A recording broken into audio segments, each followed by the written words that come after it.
Listen carefully to the following. 아시아, 상하이, 스위스, 몽골, 이탈리아, 점원, 인도, 도쿄, 포르투갈, 우루과이, 체코, 아테네, 프라하. 우크라이나. So, what do these all have in common? Well, they're all wrong in the English language, either because of the pronunciation or just the name itself. The reason I've made this video is because whenever I hear Koreans talking about geographical locations, such as cities and countries in English, I keep hearing the same mistakes over and over. So I thought it'd be more efficient if I made a video of it, because instead of teaching people one at a time, now I can teach thousands. So consider sharing this video if you find it useful, because you're also spreading knowledge. Also, one important thing to note, sometimes the words Koreans use are actually closer to the name used by the original country, but remember, this is about the correct pronunciation or name used in English, not in that original language. So, if you want to be understood by English speakers, then you need to use the English word. By the way, I've also recorded an MP3 file for you guys to download. The link is in the description below, and you can listen to it anytime after you finish watching this video, just to help you guys review. So I hope you guys find that useful. Okay, so let's get started. So I know this video is supposed to be about country and city names, but I had to include this in here because I constantly hear people pronouncing this wrong. So our first commonly mispronounced word is Asia. Not Asia, it's Asia, like the letter A. So again, Asia. Asia. Next, we have the capital of Korea, which is pronounced as Seoul, just like the car made by Kia. So the pronunciation is Seoul. Seoul. Then we have Tokyo, which many Koreans pronounce like a D, but in English, you have to say it as a T. So again, we have Tokyo. Tokyo. Then we have the city, Shanghai. So make sure you are saying Shang, Shang, Ang, Shang. So again, Shanghai. Shanghai. Next, we have Mongolia, which a lot of Koreans say as Mongol. But it's not Mongol, it's Mongolia. In fact, let's go into a little more detail on this one. So first, a person who is a citizen of the country Mongolia is referred to as a Mongolian. A Mongol, on the other hand, is typically used to refer to the ethnic group of people who live in the country of Mongolia and the Inner Mongolia Autonomous Region in China. And in Mongolia, about 95% of the population belongs to this ethnic group. Also, when you hear the word Mongol, you typically think about the nomadic tribe of people led by Genghis Khan. So again, it's Mongolia, Mongolia. Next, we have Vietnam. So again, it's Vietnam, Vietnam. And then we have Bangkok, Bangkok, Bangkok.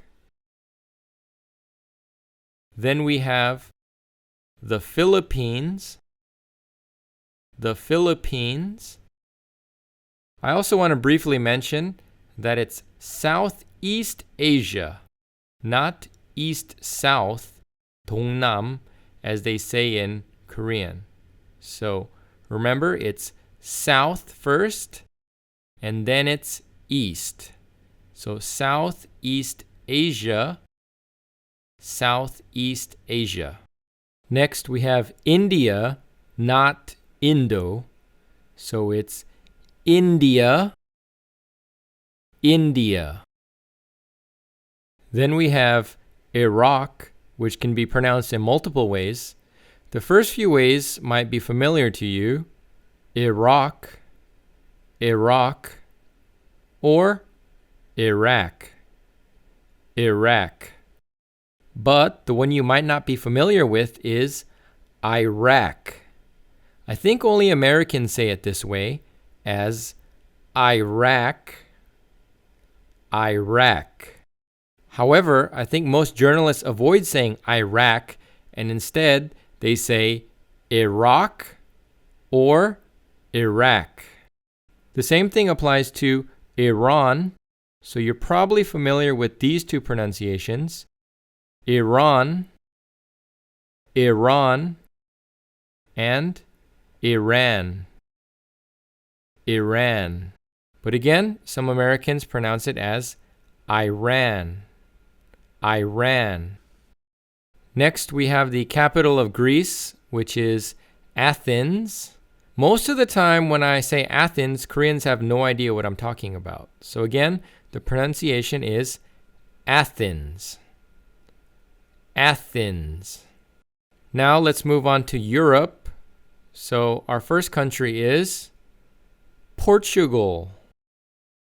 So the pronunciation again is Portugal, Portugal, Portugal. Next is the capital of France, Paris, Paris, Paris. Then we have Belgium, not België. So it's Belgium, Belgium. Then we have Germany. Some Koreans say Deutsch or German, but in English, we call it Germany. Germany. Germany. And the next country we have is Switzerland. From my personal experience, about 80% of Koreans call this Swiss while they are speaking English. So let's go into a little more detail on the difference. So again, in English, the actual name of the country is Switzerland, and the word Swiss as a noun is a person from Switzerland, and as an adjective, it means something from or related to Switzerland. For example, Swiss bank accounts, Swiss cheese, or Swiss Army knife. So again, the country is Switzerland. Switzerland. Then we have Italy, not Italia. In English, we say Italy. Italy. Then we have the capital of Italy, which is Rome. Rome. Then we have the Czech Republic, not Czechos. It's Czech Republic. Czech Republic. Then we have the capital of the Czech Republic, which is Prague, not Praha in English. Again, it's Prague. Prague. Next, we have Sweden. So it's Sweden, not Sweden. It's Sweden. Sweden. And our final place in Europe is Ukraine. When I typically say Ukraine, a lot of Korean people have no idea what I'm talking about. So the pronunciation is Ukraine. Ukraine. Ukraine. Okay, let's move to the other side of the world. So first we have Cuba. Cuba. Cuba. Then we have Haiti. Haiti. Haiti. Actually, most Americans would probably pronounce a T more like an R or a D. It's actually called a flap consonant if you want to get technical. So it'll sound more like this. Haiti. Haiti. Then we have Brazil. So we say Brazil. Brazil. And our final country is Uruguay. Uruguay. Uruguay. Uruguay. Okay, that's it. Just wanted to say thank you to all the people who helped out on this video. And also don't forget, there's an MP3 file in the description below. Go ahead and download that. Anyway, thanks for watching.